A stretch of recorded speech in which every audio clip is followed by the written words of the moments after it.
Will the members please rise for the invocation delivered by Pastor Tom Troth, Hillcrest Baptist Church of Frankfort, Kentucky, and remain standing for the Pledge of Allegiance. Let's pray. Lord, as we begin day 43 of this session, we know there are times to speak and times to be silent. Help us to be able to tell one from the other. When we should speak, give us the courage of our convictions. When we should keep silent, restrain us from speaking, such that in our desire to appear wise, we give ourselves away.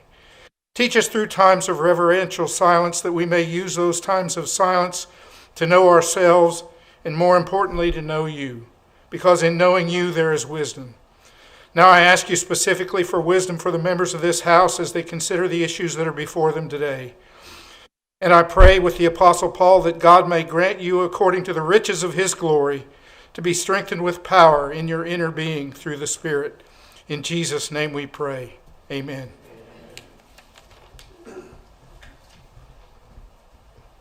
I pledge allegiance to the flag of the United States of America and to the republic for which it stands, one nation, under God, indivisible, with liberty and justice for all. Thank you, Thomas. Clerk will sound the chimes. Members indicate your presence.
Clerk will take the roll.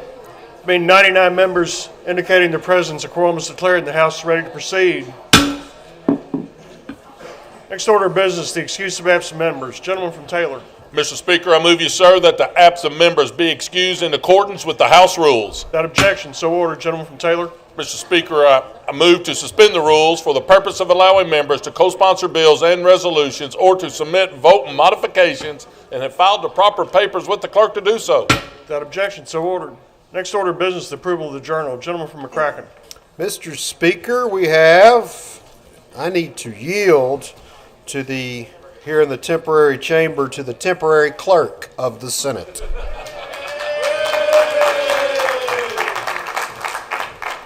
Chair recognizes the clerk of the Senate. Thank you. Mr. Speaker, the Senate has passed Senate Bills 8, 11, 41, 53, 94, 116, 197, and 245, and Senate Joint Resolutions 54 and 116, and respectfully request concurrence of this honorable body. Thank you, Madam Clerk. Thank you.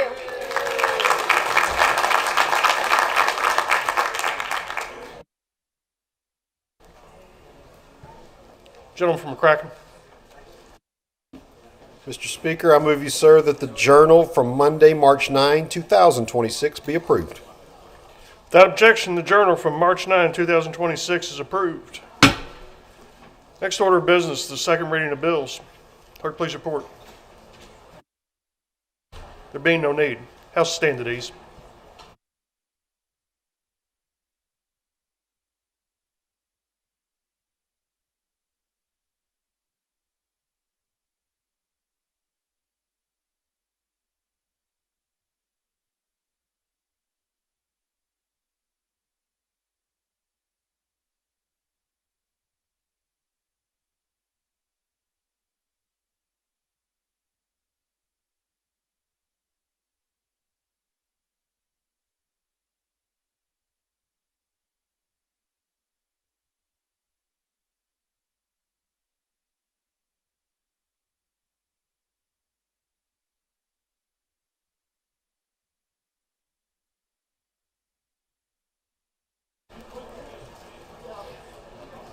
Gentleman from McCracken. Mr. Speaker, I move the House be in recess till the call of the chair. House be in recess to the call of the chair.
House, come to order. Next order of business, report of committees. Clerk, please report. The Appropriations and Revenue Committee has met and reports House Bill 9 should pass to rules with House Committee Substitute 1, an act relating to regulated substances and declaring an emergency. House Bill 356 with House Committee Substitute 1 should pass to rules, an act relating to local government. House Bill 501 should pass to rules with House Committee Substitute 1, an act relating to appropriations, providing financing and conditions for the operations, maintenance, support, and functioning of the Transportation Cabinet of the Commonwealth of Kentucky. House Bill 502 should pass to rules, an act relating to road projects and declaring an emergency. House Bill 619 should pass to rules with House Committee Substitute 1, an act relating to public post-secondary education. House Bill 647 should pass to rules with House Committee Substitute 1, an act relating to economic relief for local communities of the Commonwealth and declaring an emergency. House Bill 757 should pass to rules with House Committee Substitute 1, an act relating to revenue measures and declaring an emergency. House Bill 816 should pass to rules with House Committee Substitute 1, an act relating to authorizing the payment of certain claims against the state which have been duly audited and approved according to law and have not been paid because of the lapsing or insufficiency of former appropriations against which the claims were chargeable, or the lack of appropriate procurement document in place, making an appropriation therefore and declaring an emergency. House Bill 869 should pass to rules with House Committee Substitute 1, an act relating to economic development, making an appropriations therefore, and declaring an emergency. House Bill 900 should pass to rules with House Committee Substitute 1, an act relating to government agencies, making an appropriation therefore, and declaring an emergency. House Joint Resolution 75 should pass to rules, a joint resolution relating to road projects. House Joint Resolution 76 should pass to rules, a joint resolution relating to road projects. The Local Government Committee has met and reports House Bill 607 should pass with House Committee Substitute 1, an act relating to consolidated local governments. House Bill 682 should pass, an act relating to residency requirements for fire protection entities and declaring an emergency. House Bill 731 should pass, an act relating to the Geographic Information Advisory Council. The Transportation Committee has met and reports House Bill 311 should pass with House Committee Substitute 1, an act relating to railroad crossings. House Bill 622 should pass with House Committee Substitute 1, an act relating to county roads and declaring an emergency. House Bill 660 should pass, an act relating to highways. The Veterans, Military Affairs, and Public Protection Committee has met and reports House Bill 248 should pass, an act relating to hospital police departments. House Bill 644 should pass, an act relating to the awarding of Medal of Distinction by the General Assembly. House Bill 652 should pass with House Committee Substitute 1, an act relating to critical facility mapping, making an appropriation therefore and declaring an emergency. And House Concurrent Resolution 66 should pass, a concurrent resolution establishing the Disaster Prevention and Resiliency Task Force to study preparedness, mitigation, response, recovery, risk assessment, infrastructure, resilience, and planning for natural disasters that impact the Commonwealth.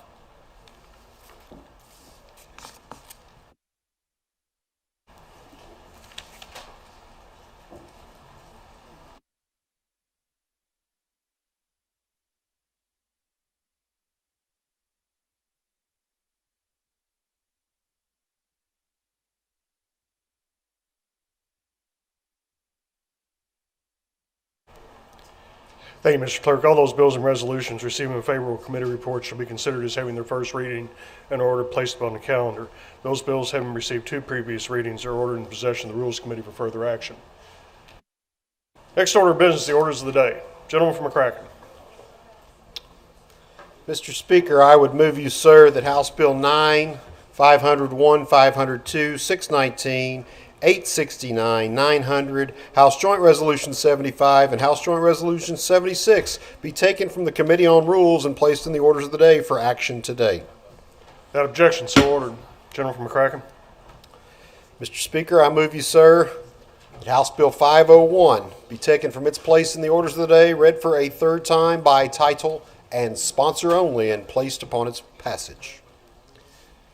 Motion's made and seconded that House Bill 501 be taken from its place in the orders of the day. Read for the third time by title and sponsor only and placed upon its passage. Clerk, please report. House Bill 501, an act relating to appropriations, providing financing and conditions for the operations, maintenance, support, and functioning of the Kentucky Transportation Cabinet of the Commonwealth of Kentucky. Representative Petrie.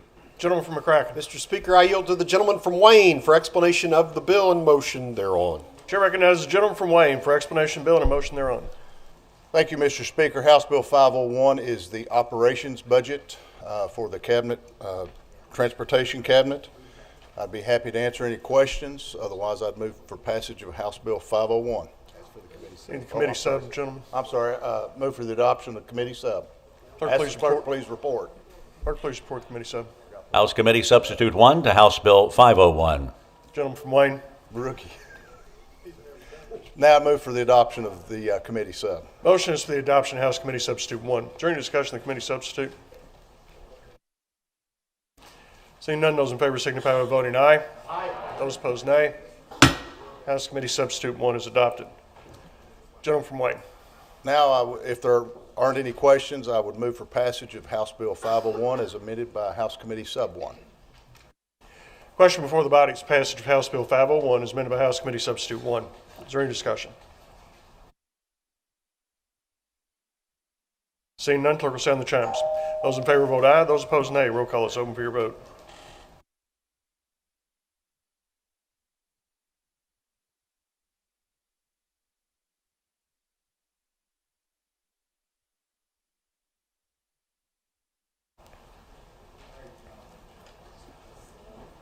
Have all members voted?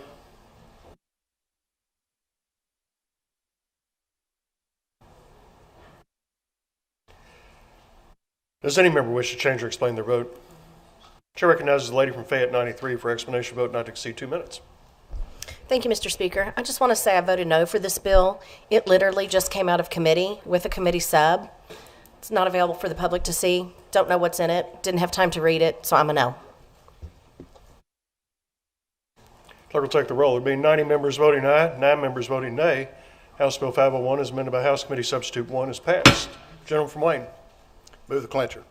Without objection, so ordered. Gentleman from McCracken. Mr. Speaker, a visitor. I yield to the clerk of the Senate.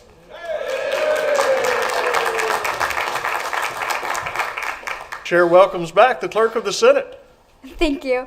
The Senate has passed House Bill 314 with letter, the governor's veto notwithstanding, and is returning same to this honorable body. Thank you.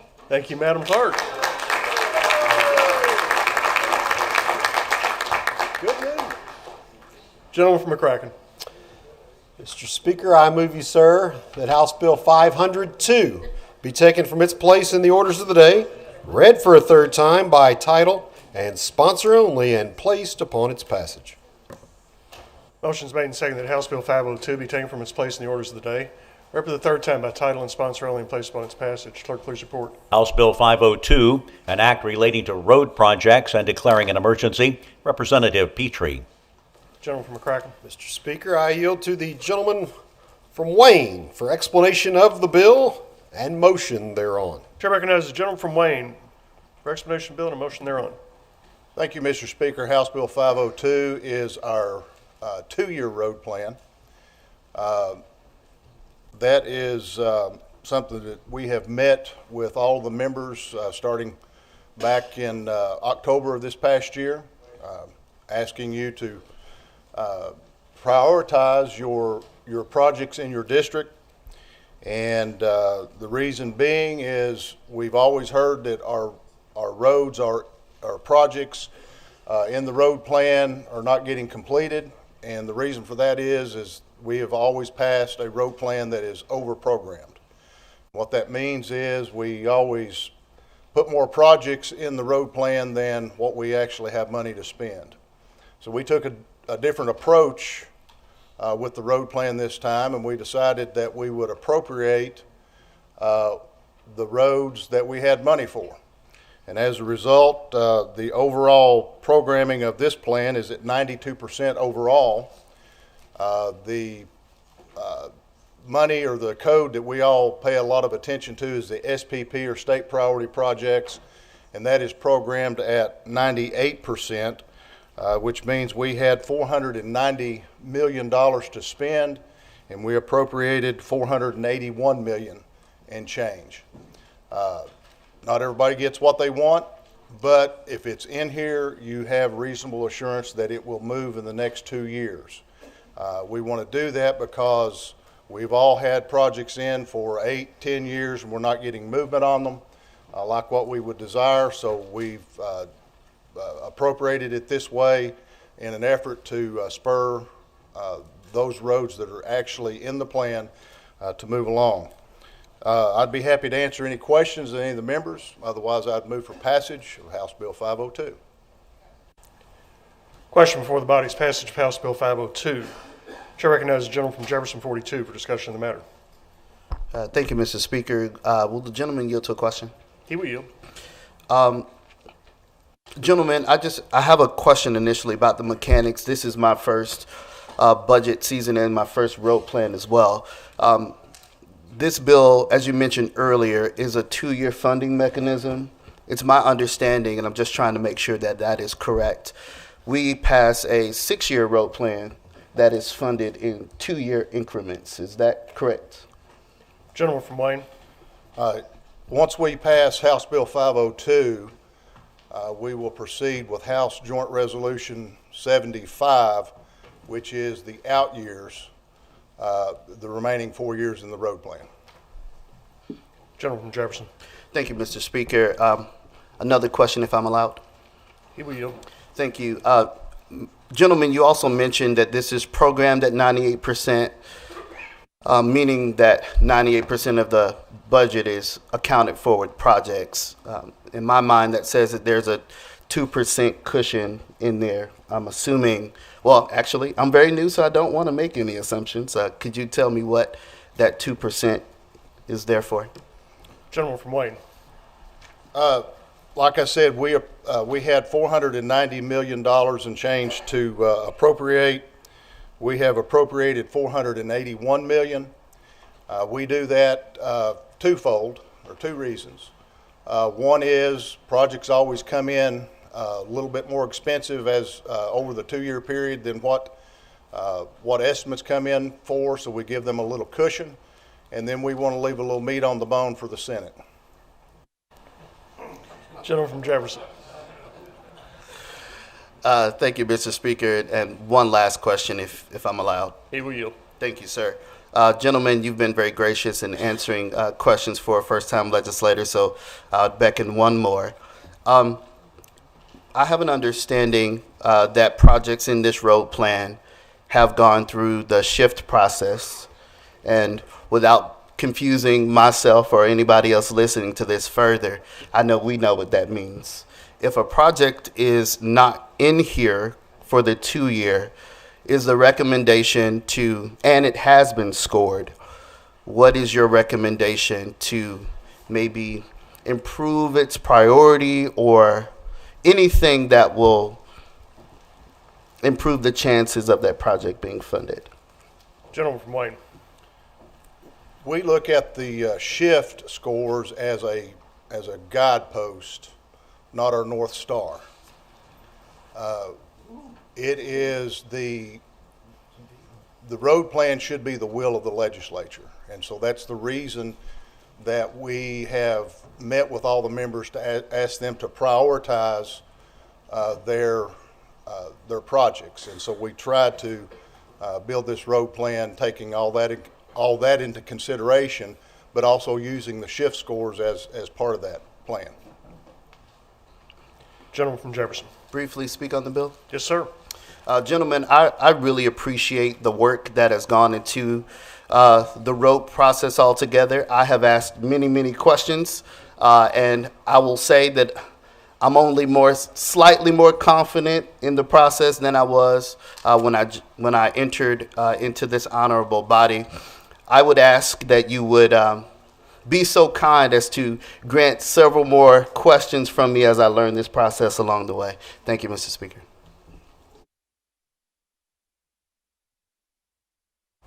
Question before the body is passage of House Bill 502. To recognize the gentleman from McCracken. Well, Mr. Speaker, I appreciate the gentleman from Jefferson's questions, and I remember many years ago I was just as eager to learn about this process as he. But I want to tell the folks on this floor today a different perspective, a history lesson.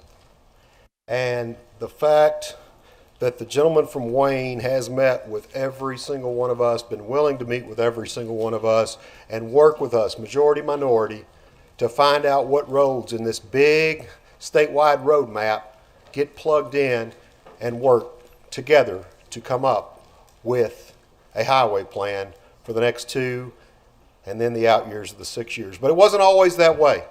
Mr. Speaker, you and I know very well it was not always that way. We had to, in the minority back in the day, do what we hate to do now. Depend on the Senate. Depend on the Senate to get one little bit of blacktop for House District 1. It's not that way anymore. It is truly a bipartisan and setting the policy, because all the roads lead somewhere, and this is a very, very tough job.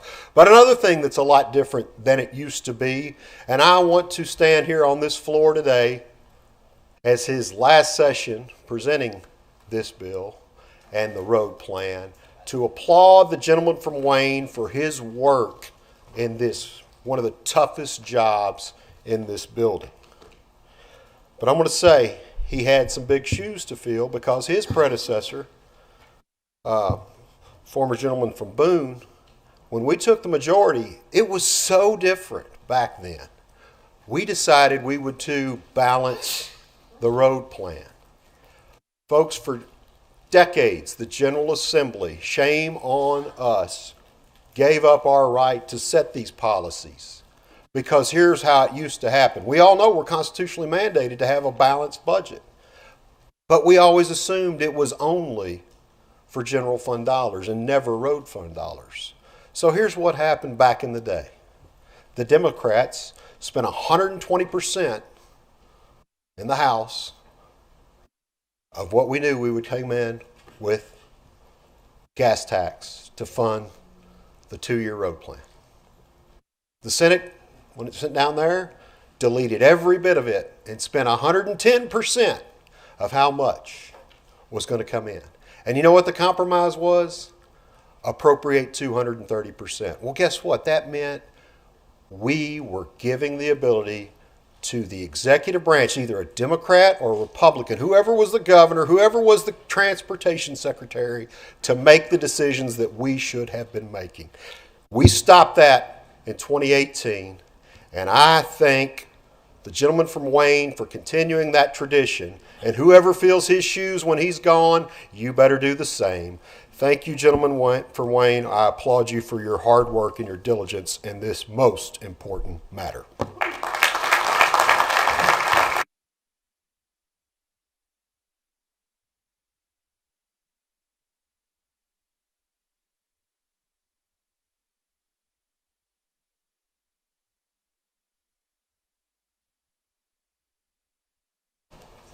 Question before the body is passage of House Bill 502. Clerk will sound the chimes. Those in favor vote aye. Those opposed, nay. Roll call is open for your vote.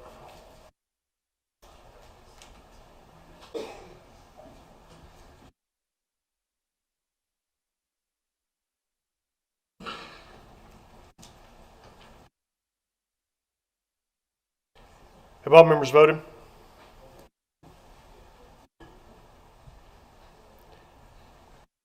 Does any member wish to change or explain their vote?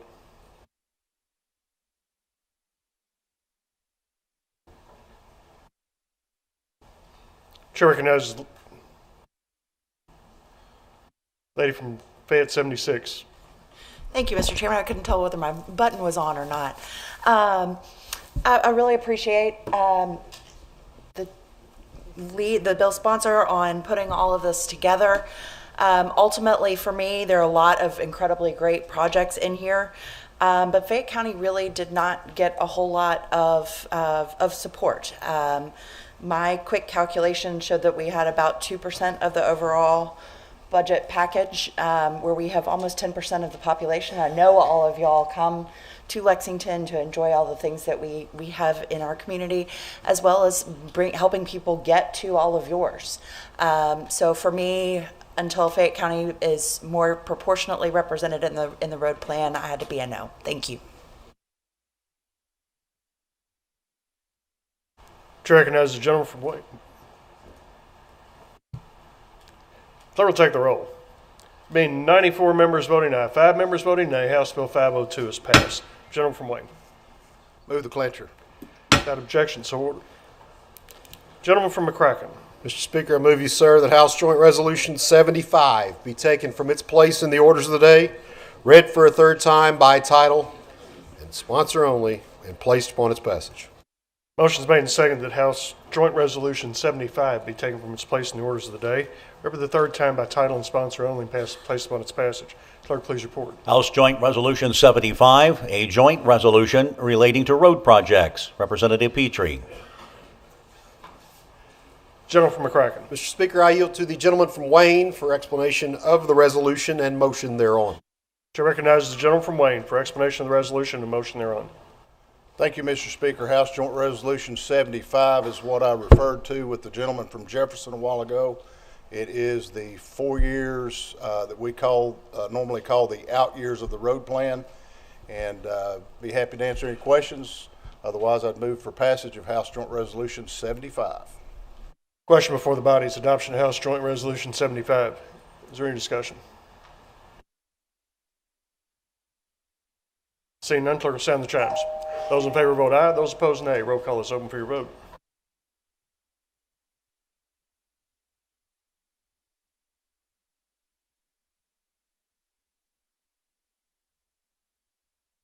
Have all members voted?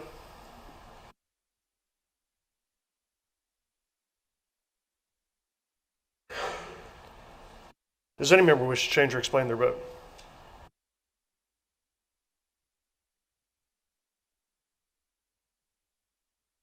Clerk will take the roll. Being 95 members voting aye, 4 members voting nay, House Joint Resolution 75 is adopted. Gentleman from Wayne. Move the clincher. Without objection, clincher is applied. Chair recognizes the gentleman from Bullet 49, the Chair of the Enrollment Committee, for an Enrollment Committee report.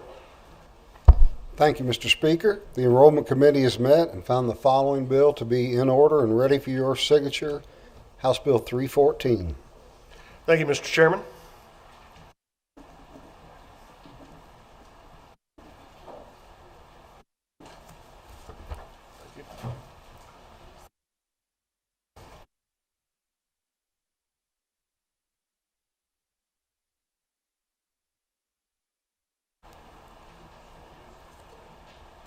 Gentleman from McCracken. Mr. Speaker, I move you, sir, that House Joint Resolution 76 be taken from its place in the orders of the day, read for a third time by title and sponsor only, and placed upon its passage. Motion is made and seconded that House Joint Resolution 76 be taken from its place in the orders of the day, read for the third time by title and sponsor only, and placed upon its passage. Clerk, please report. House Joint Resolution 76, a joint resolution relating to road projects. Representative Petrie. Gentleman from McCracken. Mr. Speaker, I yield to the gentleman from Wayne for explanation of the resolution and motion thereon. To recognize the gentleman from Wayne for explanation of the resolution and motion thereon. Thank you, Mr. Speaker. House Joint Resolution 76 is the LARP, Local Assistance Road Plan. In years past, it's been known as Governor's Discretionary, and we took that over a few years ago and have appropriated $20 million in each of the past 2 years to that. But we recognize the importance of our city streets and county roads, and the fact that they're behind on their resurfacing and keeping up with the roads locally. As I'd mentioned in House Bill 502, the road plan, all of us made sacrifices. And because of the sacrifices we made on the state road plan, we were able to appropriate in this LARP plan $68 million for city streets and county roads, which will be very important to our local people. And so with this plan, at $68.2 million and accounting for the previous $40 million, and then the money we will spend in next year's road plan, or the LARP plan. That's about $140 million that has gone or will go to your county governments and cities to take care of their city streets and county roads, which we all know is very important. So that's what this plan does. I'd be happy to answer any questions. Otherwise, I'd move for passage of House Joint Resolution 76. Question before the body is adoption of House Joint Resolution 76. Is there any discussion?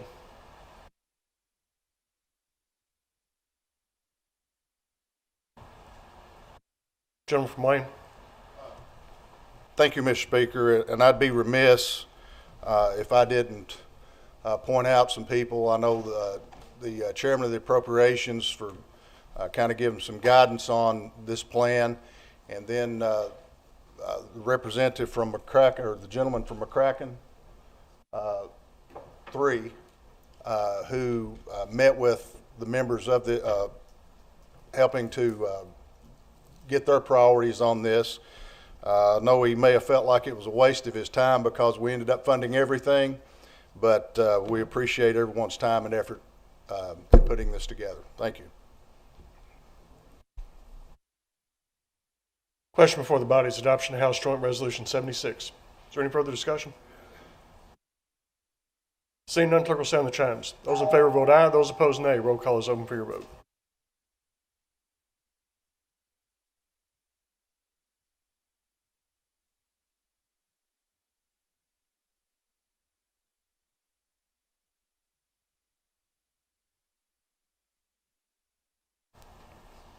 Have all members voted?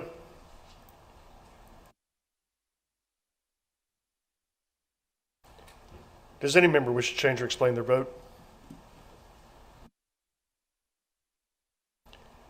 Clerk will take the roll. 94 members voting aye, 5 members voting nay. House Joint Resolution 76 is passed.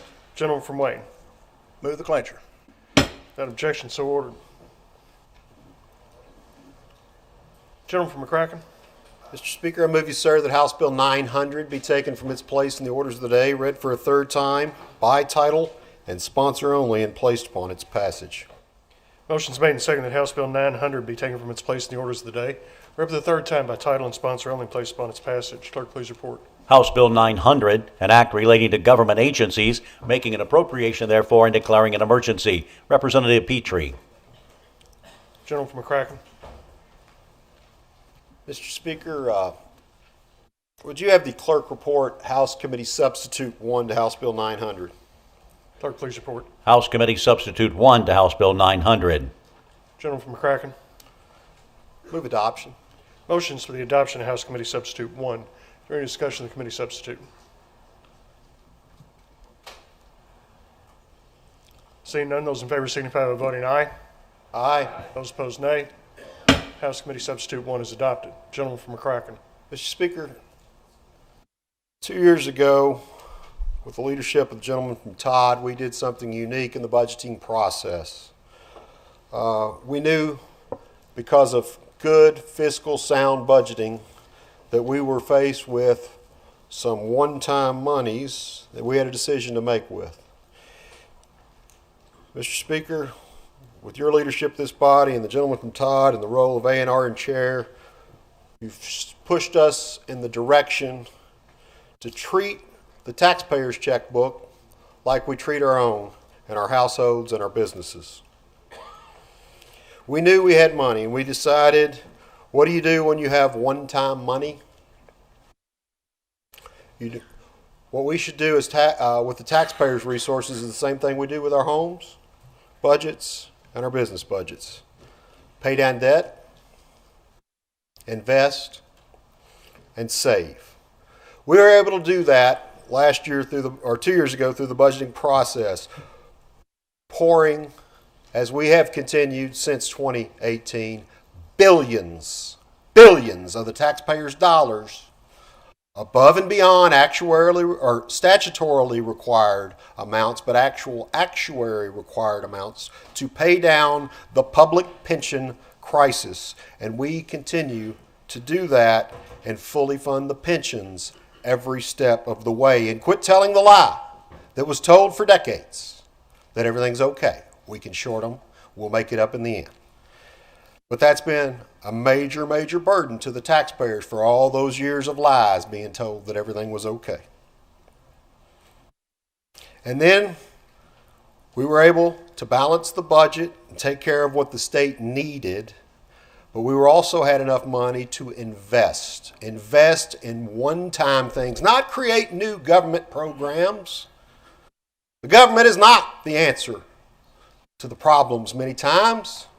The government needs to get out of the way of the people and let them do it. But sometimes we have the ability to invest in infrastructure, and we were able to do that at record amounts 2 years ago without creating a bunch of new government programs. The other thing we were able to do was save. And folks, when 2017, when we took the majority and I was blessed to be named the chairman of Appropriations and Revenue, the Commonwealth of Kentucky's savings account was zero. Zero. We had no money. If we had an emergency in what they call the rainy day fund, we had to rob Peter to pay Paul. We don't have to do that anymore because of sound budgeting and leadership of a lot of people in this room. We today have the healthiest budget reserve trust fund as a percent of budget in the nation. In less than a decade, that was accomplished. And while a lot of people love to fly around the country and the world and take credit for it, rest assured, if it was up to him, that budget reserve trust fund would be zero.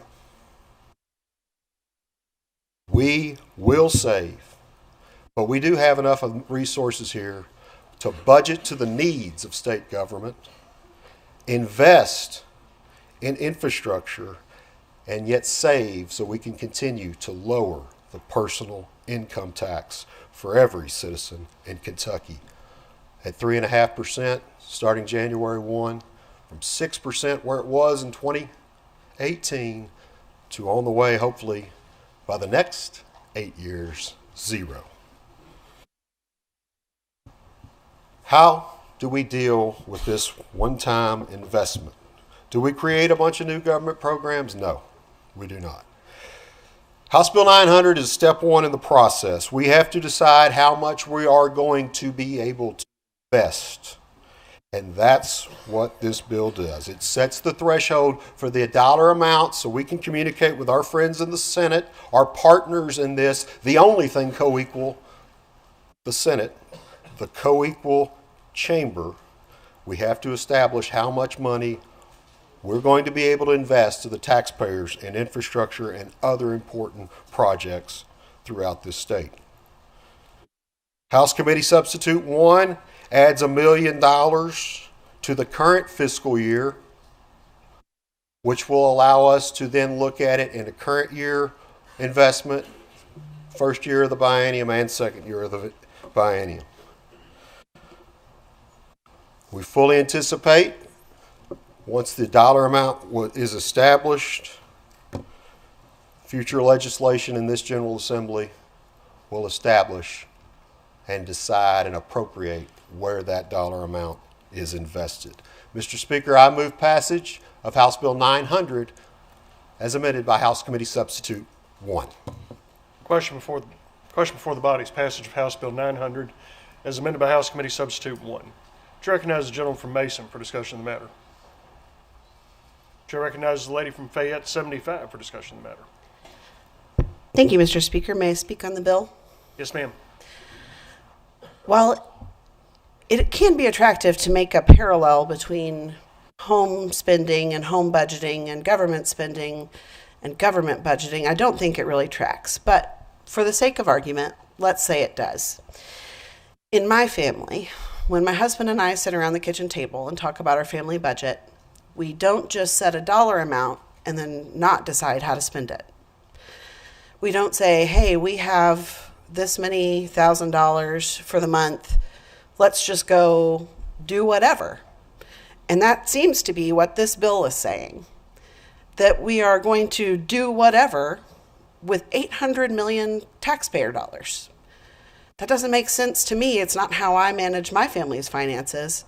When we're spending important money, we're thinking about how we're spending it, and we're making a clear plan. That clear plan is completely absent from this one-page document. How can I say yes to a one-page document that allocates $800 million? How can anyone say yes to that? Chair recognizes the gentleman from Fayette 79 for discussion of the matter. Would sponsor yield to a question? He will yield. Mr. Sponsor, I'm looking through the very, very short bill that we have in front of us today. I've just got a question about the rainy day fund, the budget trust reserve fund, whatever we want to call it. We all know what we're talking about. There's roughly how much in there today? Gentleman from McCracken. I yield to the gentleman from Todd. Chair recognizes the gentleman from Todd. Thank you, Mr. Speaker. Roughly $3.7 billion. Gentleman from Fayette. Would the multiple sponsors yield to another question? They will yield. So on the $3.7 billion that we have in there, that's earning interest, is it not? Gentleman from Todd. There is investment income that we realize, yes. Gentleman from Fayette. Would they yield to another question? He will yield. Could you share with this body roughly over the last biennial how much that interest was? Gentleman from Todd. I do not have that dollar figure, but a rule of thumb would be somewhere between $20 and $40 million a month is what I would expect on revenue. Gentleman from Fayette. Okay, can I do some math real quick? 20, 40 million a month. It's 30. Yeah. So, yeah, I need some help there.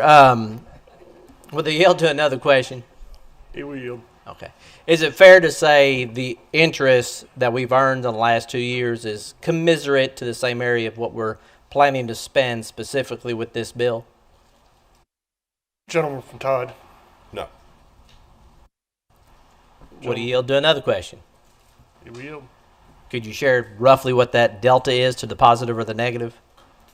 Gentleman from Todd. I don't have the exact numbers, but I go back to the prior answer, 20 to 40. It depends on what's in the reserve. It depends on when it's deposited by the executive branch. So you won't get just 12 months times a dollar figure. Gentleman from Fayette. Would they yield to another question? He will yield.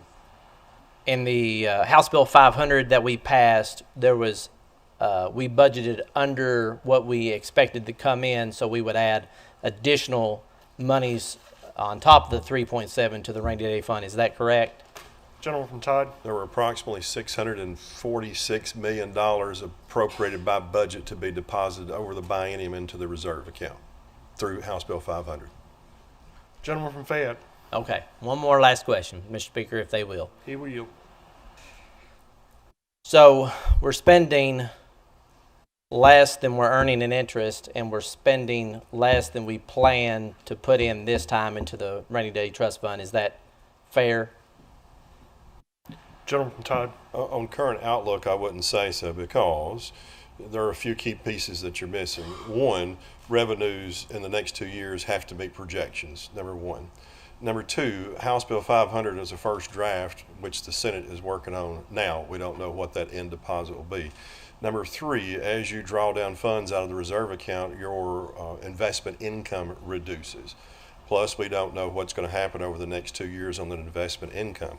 Also, you have to take into account NGEs, necessary governmental expenditures, that the executive branch will likely engage in over the next 2 years and have over the last several years.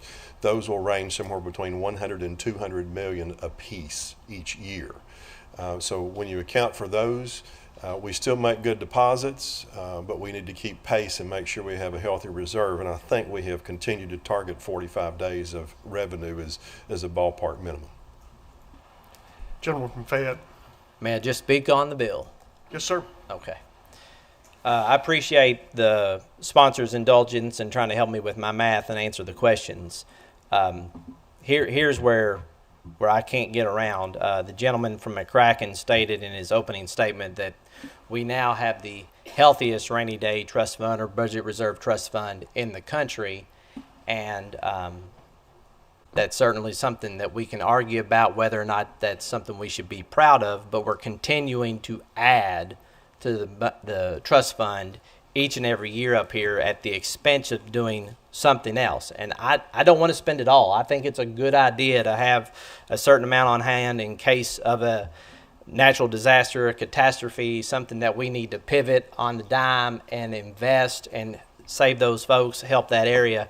But we're doing this at the expense of real life things today that we should be investing in the Commonwealth. We cut a lot of things in the day-to-day operations of the budget, the CCAP program, and a whole lot of other things in the budget, and we could be funding those and not continuing to add to the rainy day fund. So I think putting this artificial cap, if we're supposed to send it to the Senate and come back, bill's really not needed. We should just put forth our version like we did with the budget, say what's our priorities, send it down to the Senate, let them fiddle with it like they do with the House budget, send it back, go to conference committee. So I really don't understand the need of this bill and putting that artificial number, so I'll be a no today, Mr. Speaker. Thank you. Chair recognizes the gentleman from Jefferson 42 for discussion of the matter. Thank you, Mr. Speaker. Will the gentleman yield to a question? He will yield. Thank you, sir. Gentlemen, well, first of all, kudos on the brevity on the bill. It was helpful to not read 100 some odd pages. I want to ask you to help me understand the process here. So we're going to vote on this bill today. Based on understanding, it's going to go to the Senate. My assumption is that they will not agree. That then is going to come back to us. Can you pick up where I'm leaving off and tell me what happens after that? Gentleman from Todd. Thank you for the question. To the Senate, if it makes modifications, will send it back. It'll be up to this body whether if it says yes to those modifications or says no. If it says no, back and forth a little more, we end up at a conference committee. If we cannot reach an agreement at conference committee, the normal process is to a free conference committee. Gentleman from Jefferson. Thank you, Mr. Speaker. Will the gentleman yield to another question? He will yield. Thank you, sir. Gentlemen, in that conference committee, and if we do not agree in that free conference committee, I admit I'm standing here with just a little hope in my heart because it sounds like there will be some opportunities to make some adjustments to this for some of the projects that we've submitted over the time frame. Is that a correct understanding? Gentleman from Todd. Thank you, Mr. Speaker, and thank you for the question. And I would say that the bill has, the committee sub, does speak to water and sewer projects, economic development investments, smaller one-time local infrastructure projects, and other investments. So much like in 2024 session where we covered a large spectrum, a wide spectrum of projects that can benefit Kentuckians, I would anticipate the same thing being done this time. And yes, we've met with, me and the two vice chairs of A&R have met with most everybody, if not everyone, over these long-term investment projects, yes. Gentleman from Jefferson. Just briefly speak on the bill, sir. Yes, sir. Gentlemen, as well, I'd like to give thanks to you as well as the vice chairs who I did meet with and have asked a lot of questions. And as with most members, when they take the microphone and take the floor, I would be remiss if I didn't say that if, gentlemen, if you and the vice chairs are looking for searching high and low for projects to fund, I would just add that housing is a really great thing that we could fund coming out of this because it's so beneficial to the rest of the Commonwealth. Thank you, sir. Question before the body is passage of House Bill 900 as amended by House Committee Substitute 1. Any further discussion? Seeing none, clerk will sound the chimes. Those in favor vote aye. Those opposed, nay. Roll call is open for your vote.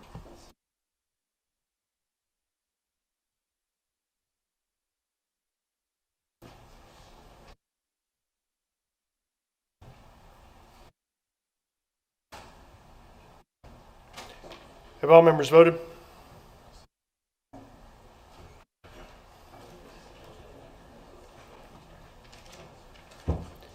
Does any member wish to change or explain their vote?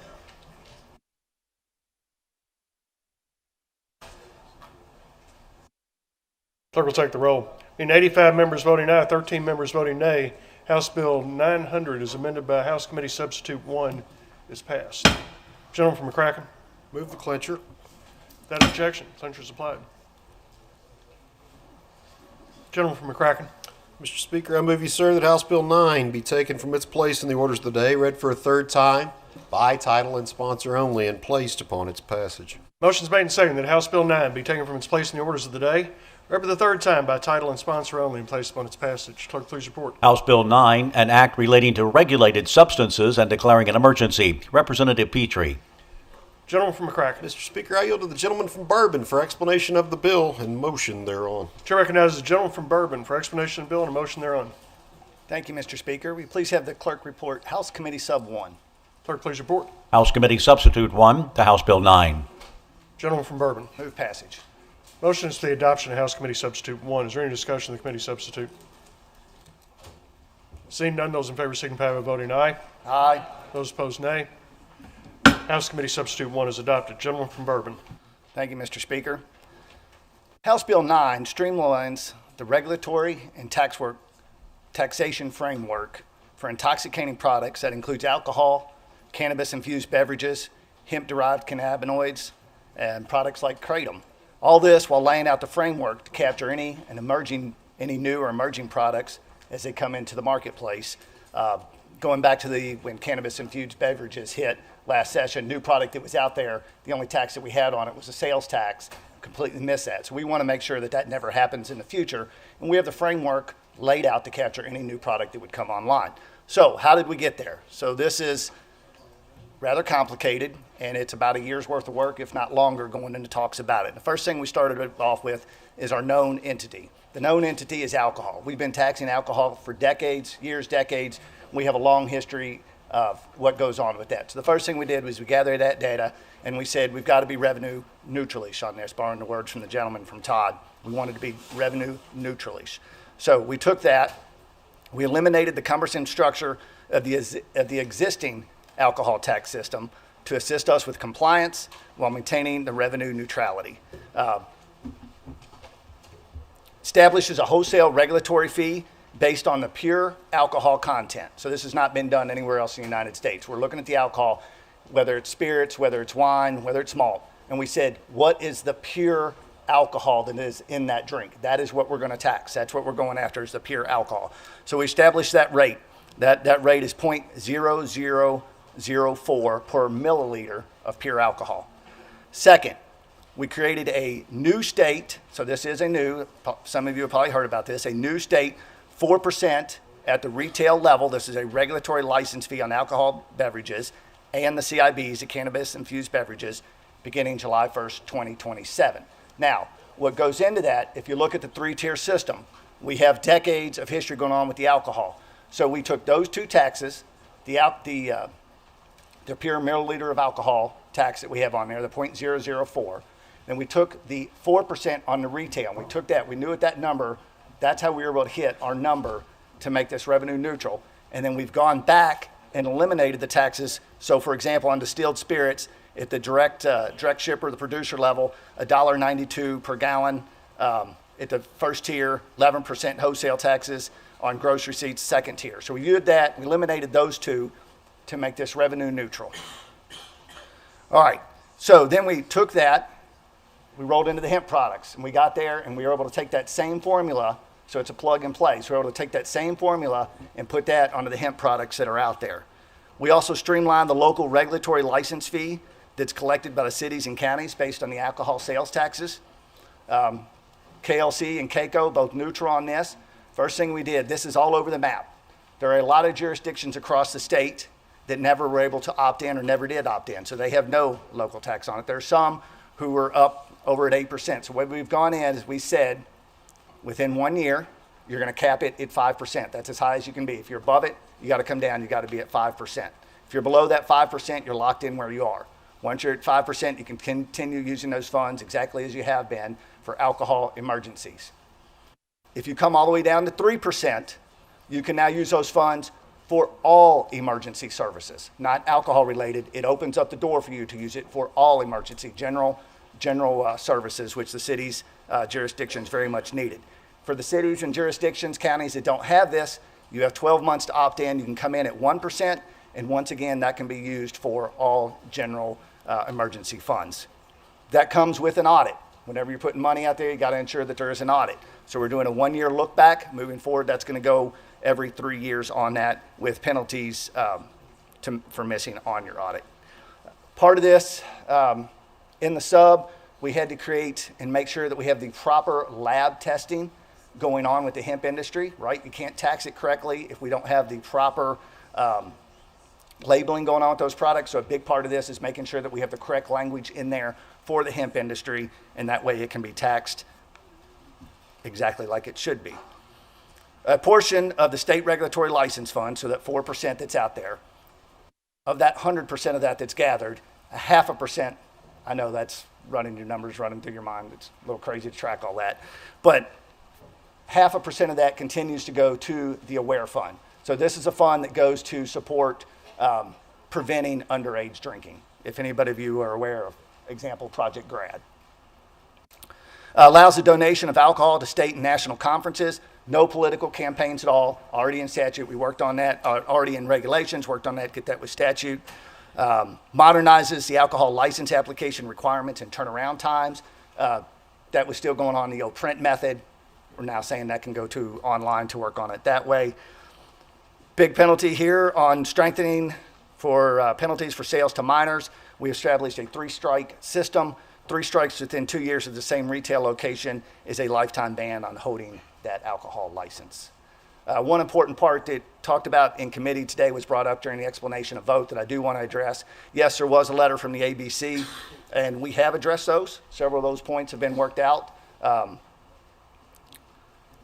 And happy to go through any of that if need be, if anybody has any questions. But what they presented to us, a lot of that we were able to incorporate in and fix in this bill. So, Mr. Speaker, I'm sure there are questions on this. If not, I move passage of House Bill 9 as amended by House Committee Sub 1.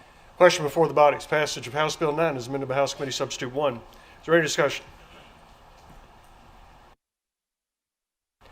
Chair recognizes the lady from Jefferson 35 for discussion of the matter. Thank you, Mr. Speaker. Will the gentleman yield to a question? He will yield. Thank you. I can tell a lot of thought went into this. It sounds very complicated. Can you just clarify for me who will be paying these additional taxes on these products?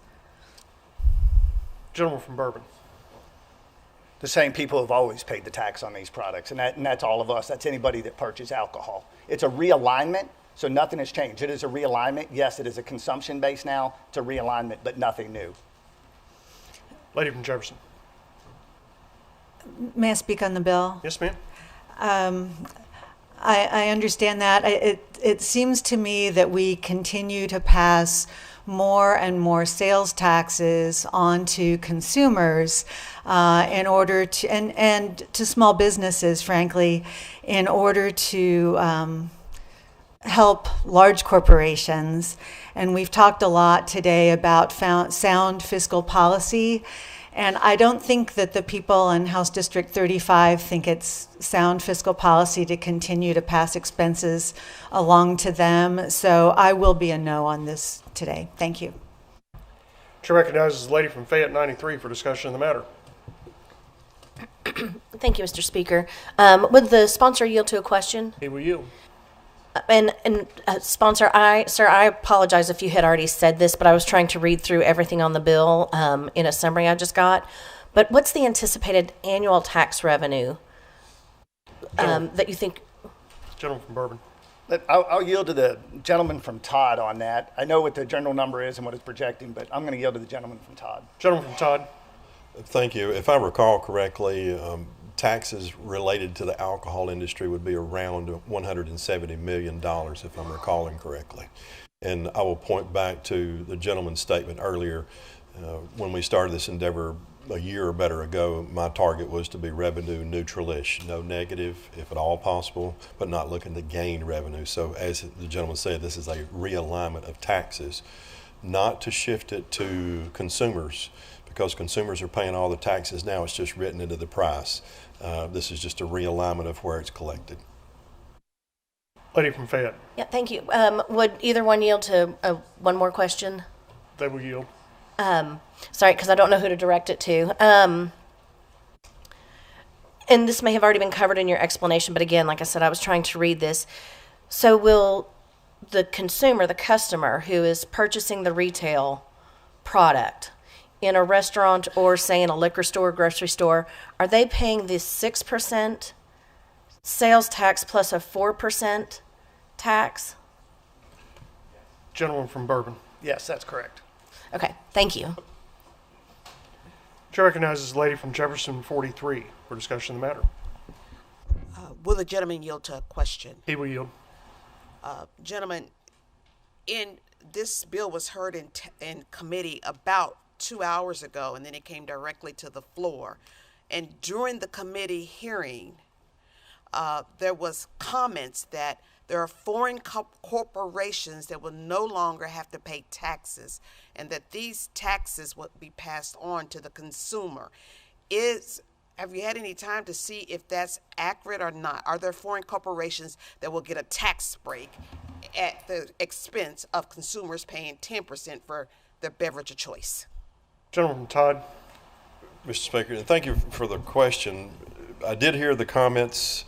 I understand what the narrative is, but the policy and the fact of it doesn't seem to lie true.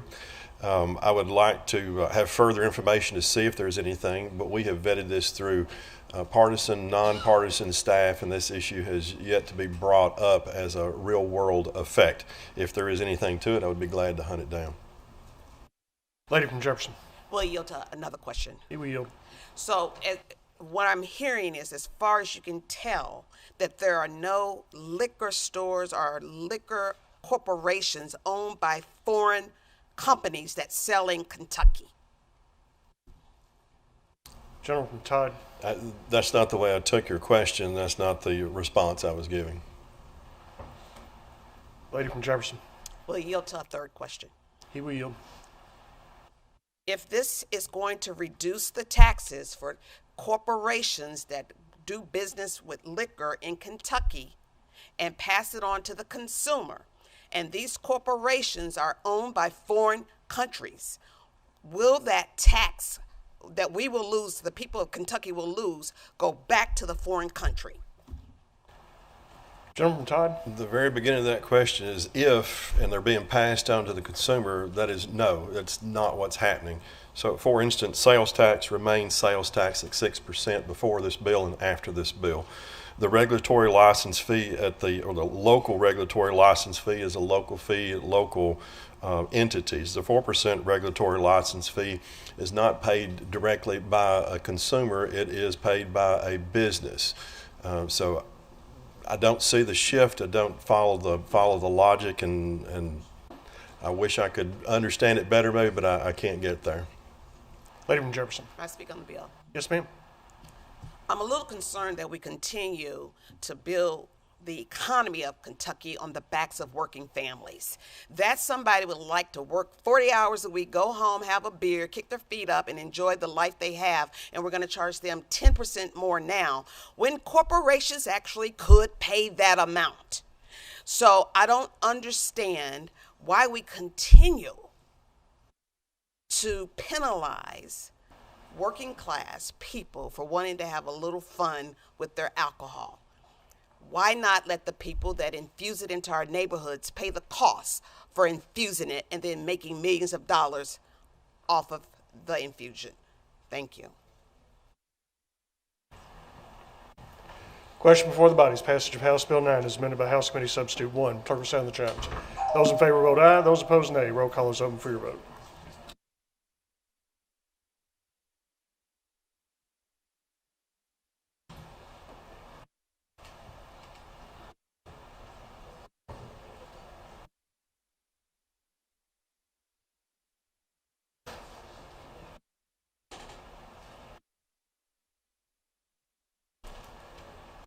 Have all members voted?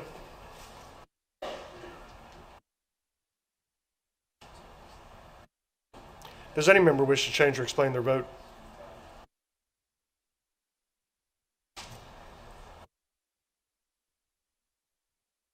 Clerk will take the roll. Being 63 members voting aye, 31 members voting nay, House Bill 9 as amended by House Committee Substitute 1 is passed. Gentleman from Bourbon. Move clincher. Without objection, so ordered. Gentleman from McCracken. Mr. Speaker, I move you, sir, that House Bill 869 be taken from its place in the orders of the day, read for a third time by title and sponsor only, and placed upon its passage. Motion's made and seconded that House Bill 869 be taken from its place in the orders of the day, read for the third time by title and sponsor only, and placed upon its passage. Clerk, please report. House Bill 869, an act relating to economic development, making an appropriation therefore, and declaring an emergency. Representative Bowling. Gentleman from McCracken. Mr. Speaker, I yield to the gentleman from Bell for explanation of the bill and motion thereon. Chair recognizes the gentleman from Bell for explanation of the bill and a motion thereon. Thank you, Mr. Speaker. House Bill 869, this bill it's a product of many conversations going back the last 2 to 3 years with the Cabinet for Economic Development. In Kentucky, we have a buffet, if you will, of options to attract companies to come to Kentucky or companies that already exist in Kentucky, incentives that we can give them to help them grow and add more employees here in Kentucky, increase wages, increase jobs. It's a good thing across our state. Like I said, we've had conversations, myself, the gentleman from Rock Castle, the gentleman from Todd, the gentleman from Russell, Secretary Knoll was at the table today in the committee meeting, and the House Bill 869 is a product of those conversations the last 2 to 3 years. As we looked at our incentives and how do we compare to other states, making sure we fall in line with where we need to be. We think this bill is the answer to that. And Mr. Speaker, if we will have the clerk report House Committee Substitute 1. Clerk, please report. House Committee Substitute 1 to House Bill 869. Gentleman from Bell. Move adoption. Motion is for the adoption of House Committee Substitute 1. Is there any discussion? Seeing none, those in favor signify by voting aye. Aye. Those opposed, nay. House Committee Substitute 1 is adopted. Gentleman from Bell. Thank you, Mr. Speaker. As I mentioned before, we want to make sure that our incentives are where they need to be so that we can compete with our neighbors and states across the U.S. We think this bill does that. Mr. Speaker, if there's any questions, I'm happy to answer those. If not, I move for passage of House Bill 869 as amended by House Committee Substitute 1. Question before the body is passage of House Bill 869 as amended by House Committee Substitute 1. Is there any discussion? Seeing none, clerk will sound the chimes. Those in favor vote aye. Those opposed, nay. Roll call is open for your vote.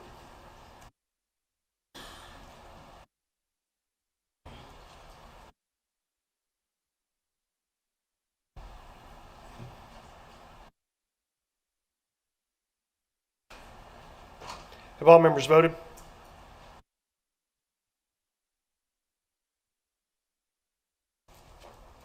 Does any member wish to change or explain their vote?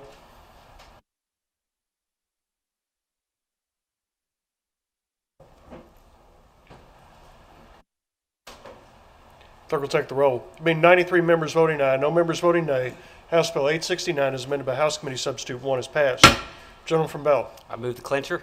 Without objection, so ordered. Gentleman from McCracken. Mr. Speaker, I move you, sir, that House Bill 774 be taken from its place in the orders of the day, read for a third time, by title and sponsor only, and placed upon its passage. Motion's made and seconded that House Bill 774 be taken from its place in the orders of the day, read for the third time by title and sponsor only, and placed upon its passage. Clerk, please report. House Bill 774, an act relating to the reporting of costs, fines, and fees. Representative Decker. Gentleman from McCracken. Mr. Speaker, I yield to the lady from Shelby for explanation of the bill and motion thereon. Chair recognizes the lady from Shelby for explanation of the bill and a motion thereon. Mr. Speaker, House Bill 774 is called the Cost, Fines, and Fees Reporting Act. It aims to increase transparency and accountability regarding financial charges, meaning the multitude of cost, fines, fees, interest, and late payments that we impose in connection with criminal proceedings and civil traffic enforcement actions in Kentucky. I began working on this bill in 2023 when I became aware that there is no statewide tracking of Kentucky's sprawling system of fines, fees, and court costs, which at this point operates as a vast, decentralized, and largely unexamined web of financial obligations imposed. While working on this bill, I sought input from the Kentucky League of Cities, CAECO, the Kentucky Jailers Association, the Administrative Office of the Courts, Auditor Allison Ball, and the Center for Statistics, Kentucky Stats. I amended the bill when wise suggestions were made by various members before filing. And at this point, no one has expressed an objection to House Bill 774 among that group. And Kentucky Stats has expressed enthusiasm about collecting and compiling the data. When I spoke with the president of the Jailers Association, he assured me that the jails already collect and report this, but not to a centralized location, and that he expected it might take about 25 minutes a year to comply with this bill. Every government entity required to collect and report data already does so independently, so complying with this bill will require nothing more than working with Kentucky Stats to transmit it so it can be reported in one place, ensuring transparency and a basis for sound public policy. Our statutory provisions and local practices often independently impose these charges, generate untallied millions in revenue annually that is distributed far and wide without any comprehensive accounting. We know the revenues in the millions of dollars based on the fact that just one of the costs, the Administrative Office of the Court tells us, the court cost at $100 imposed upon a conviction in a criminal case results in an excess of $20 million each year. And it is distributed into various other places that are not the court. So, as the name implies, court costs, if they're centrally located and we can all study them, we'll see where they go. While we know that about court costs, we don't know about hundreds of other costs, fines, and fees in our criminal law justice system and our civil traffic enforcement system, for which there is no comprehensive, centralized, mandatory tracking and public disclosure.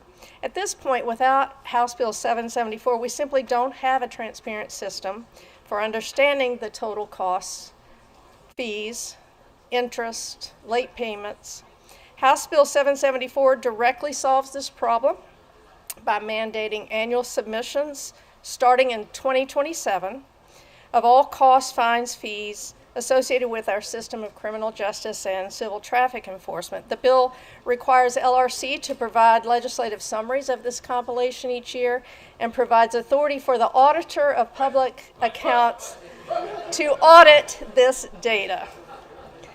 Mr. Speaker, if there are no questions, I move passage of House Bill 774. Question before the body is passage of House Bill 774. Is there any discussion? Seeing none, clerk will sound the chimes.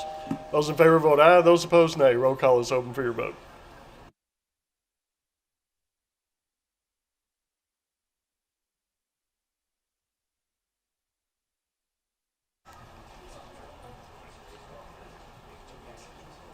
Have all members voted?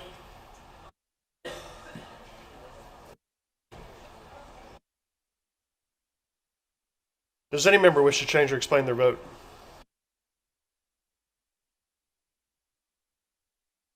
Clerk will take the roll. Need 98 members voting aye, 1 member voting nay. House Bill 774 is passed. Lady from Shelby. Mr. Speaker, I move the clincher. Without objection, so ordered. Thank you. Gentleman from McCracken. Mr. Speaker, I move you, sir, that House Bill 571 be taken from its place in the orders of the day, read for a third time by title and sponsor only, and placed upon its passage. Motion's made and seconded that House Bill 571 be taken from its place in the orders of the day, read for the third time by title and sponsor only, and placed upon its passage. Clerk, please report. House Bill 571, an act relating to light pollution and declaring an emergency. Representative Holloway. Gentleman from McCracken. Mr. Speaker, I yield to the lady from Graves for explanation of the bill and motion thereon. Chair recognizes the lady from Graves for explanation of the bill and a motion thereon. House Bill 571 seeks to address the effects of light pollution on Kentucky's agricultural industry by requiring any light fixtures installed and maintained by the Transportation Cabinet to be fully shielded. The agriculture industry contributes approximately $46 billion to Kentucky's economy each year, and the market value of crops sold annually is approximately $8 billion. Nearly half of Kentucky's land is agricultural, and we lose 291 acres of farmland each day. Any farmer can tell you how difficult it is to remain in this industry, and it is therefore crucial that we seek to minimize these losses. Light trespass is the overspilling of light onto unintended areas, which disrupts the photoperiodism of crops. Photoperiodism is the biological response to the relative lengths of day and night, which regulates critical life events. It significantly impacts crop production and biodiversity through disruption of pollination, which prevents production of seeds and fruit, leading to reduced crop yields and lower biodiversity in agroecosystems.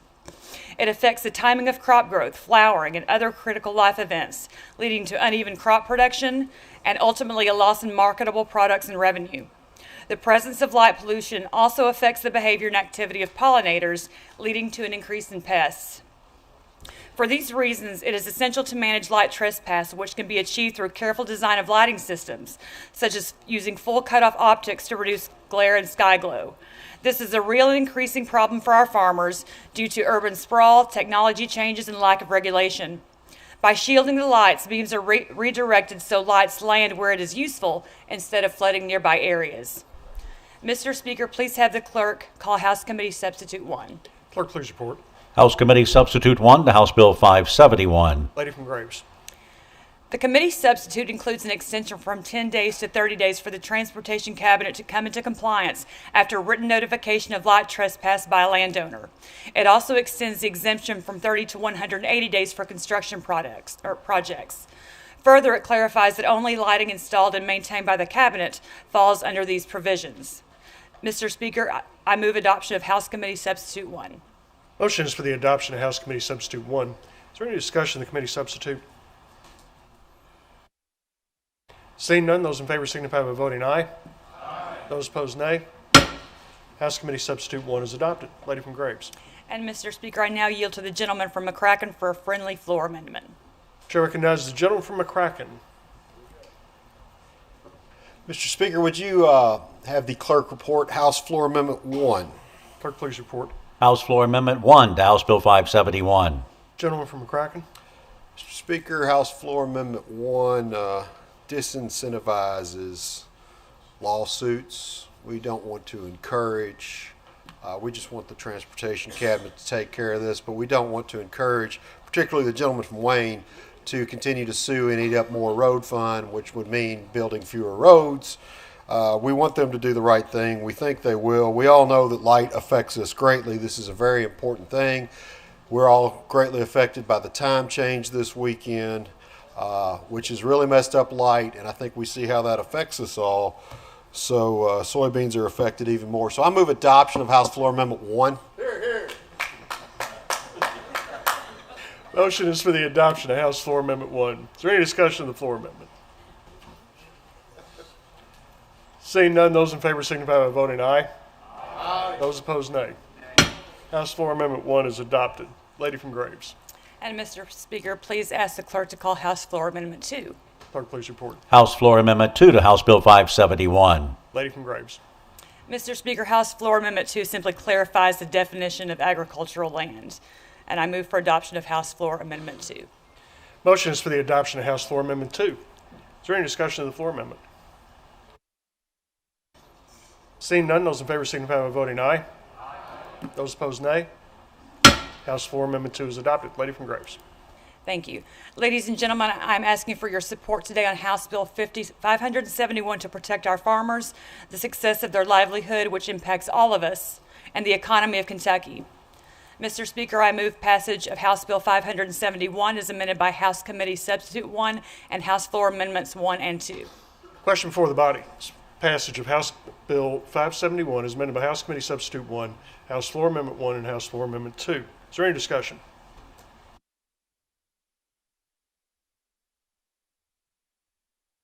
Seeing none, clerk will sound the chimes. Those in favor vote aye. Those opposed, nay. Roll call is open for your vote.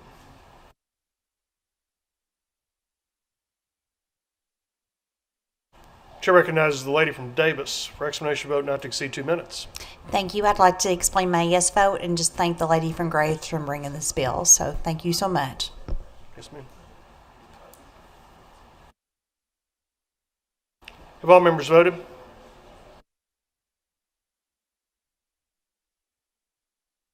Does any member wish to change or explain their vote? Clerk will take the roll. Being 98 members voting aye, no members voting nay, House Bill 571 is amended by House Committee Substitute 1, House Floor Amendment 1, and House Floor Amendment 2 is passed. Lady from Graves. Mr. Speaker, I move the clincher. Without objection, so ordered. Gentleman from McCracken. Mr. Speaker, that concludes the orders of the day. Next order of business is motions, petitions, communications, and announcements. Gentleman from McCracken. Mr. Speaker, I move to withdraw House Bill 721. I am the primary sponsor, and I filled out the proper paperwork with the clerk. Without objection, so ordered. Gentleman from McCracken. Mr. Speaker, that is all I have for motions, petitions, communications, and announcements. Chair recognizes the gentleman from Russell. For what purpose, sir? Thank you, Mr. Speaker. Communicate with the body. Yes, sir.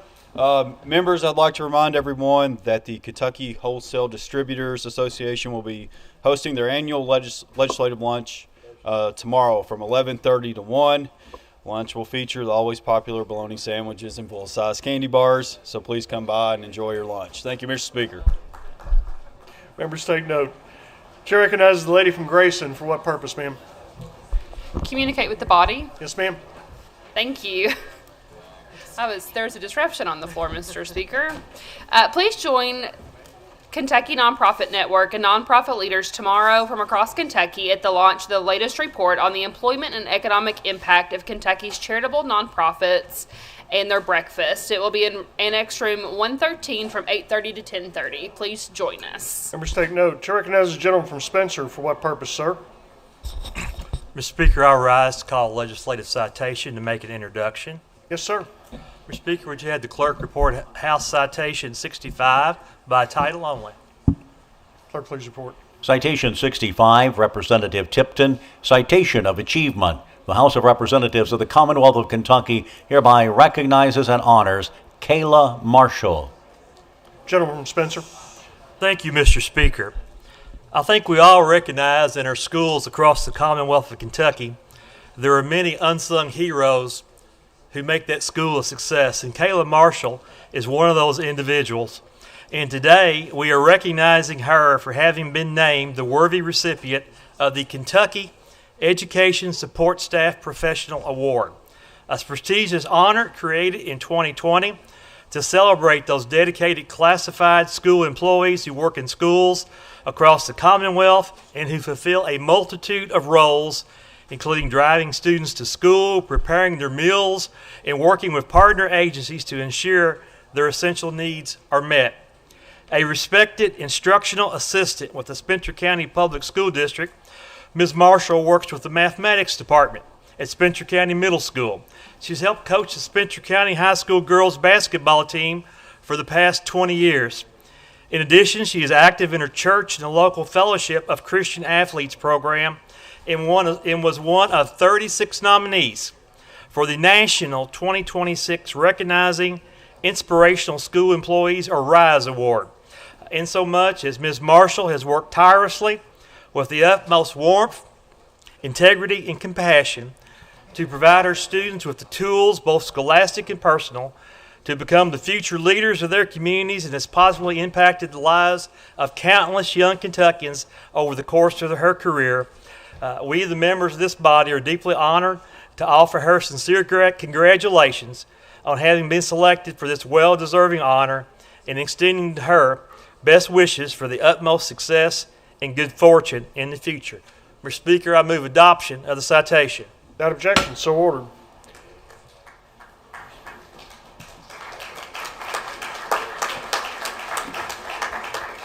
Gentleman from Spencer. Thank you, Mr. Speaker. I also want to make an introduction. I had a young man by the name of Jacob Norton.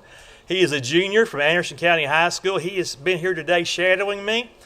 We've been to several events. We met with the preacher committee this morning, the Farm Bureau lead class. He got to attend a press conference with me. We've met several stakeholder groups today, so he's got a good grasp of what goes on in our legislative session. He's watching us now over in the Capitol Annex, and please join me in showing our appreciation for him being here today.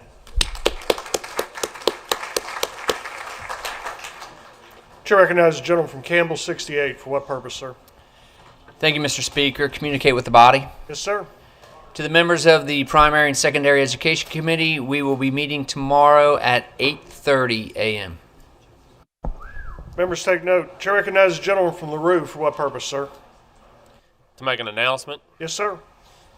Kentucky Farm Bureau invites everyone out to their legislative reception tonight. It will be held at the Country Club from 5 to 8 p.m. Members take note. Chair recognizes the lady from Shelby. For what purpose, ma'am? Mr. Speaker, I needed to make an announcement. Yes, ma'am. Tomorrow at 10 o'clock, the Judiciary Committee will meet in room 149. Thank you. Members take note. Any other members seeking recognition in motions, petitions, communications, and announcements? Seeing none, the next order of business is introduction of new resolutions. Clerk, please report. House Resolution 119, Representative Flannery, a resolution recognizing April 2026 as Testicular Cancer Awareness Month in Kentucky.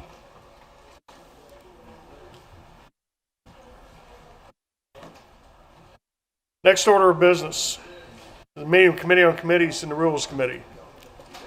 Gentleman from McCracken. Mr. Speaker, I move you, sir, the House would be in recess for a meeting of the Committee on Committees and the Rules Committee at the clerk's desk. Without objection, the House will stand in recess for a meeting of Committee on Committees and the Rules Committee at the clerk's desk.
House come to order.